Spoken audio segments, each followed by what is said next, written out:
দাদা হাঁসের মাংস কিনে এনেছিল, মায়ের খুব পছন্দ। মায়ের হাতের হাঁসের মাংস খেতে সবারই খুব ভালো লাগে। দাদা আর মা দুজনে মিলে হাঁসের গায়ে লোমগুলো ভালোভাবে পরিষ্কার করে নিল। তারপর মা মাংসটা ভালো করে জল দিয়ে ধুয়ে পরিষ্কার করে নিল। তারপর সেটা ম্যারিনেট করতে নিয়ে চলে গেল। যদিও আমি হাঁসের মাংস খাই না। এই ফাঁকে কাজের মাসি উনুনে জ্বালানি ঠেলে আগুন জ্বালিয়ে নিল।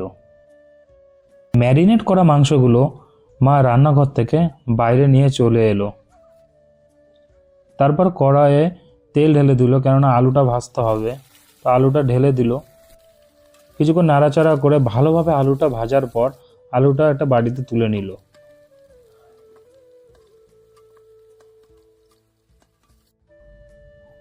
তেলে পরিমাণ মতো জিরে, পেঁয়াজ কুচি, রসুন বাটা, পরিমাণ মতো আদা বাটা ও শুকনো লঙ্কা আর জিরে বাটা দিয়ে মশলা কষাতে দিল মা।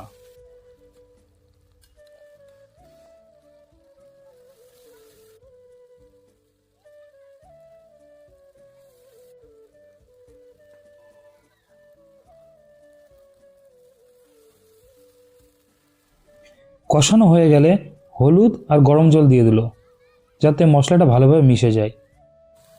ম্যারিনেট করা মাংস কড়াইয়ে ঢেলে দিল। ভালো করে মাংস কষানো হলেই তো রান্নাটা মজার হয়, তাই না? কষা মাংস খেতে কার না ভালো লাগে, সবারই ভালো লাগে। দাদা, বৌদি, বোন সবাই মিলে খেলো। বোন বলছিল বোনের তো ভীষণ ভালো লাগলো। কষানো মাংসে গরম জল আর ভাজা আলু দিয়ে ভালোভাবে ফুটতে দিল। তোমরা দেখছো ঝোলটা অনেকটাই বেশি আছে, কারণ ঝোলটা খেতে বেশি ভালোবাসে।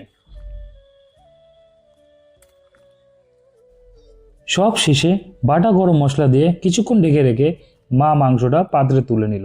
তাহলেই রেডি মায়ের হাতের গরম গরম হাঁসের মাংস। ভিডিওটা ভালো লাগলে লাইক করো, কমেন্ট করো আর ফলো করো।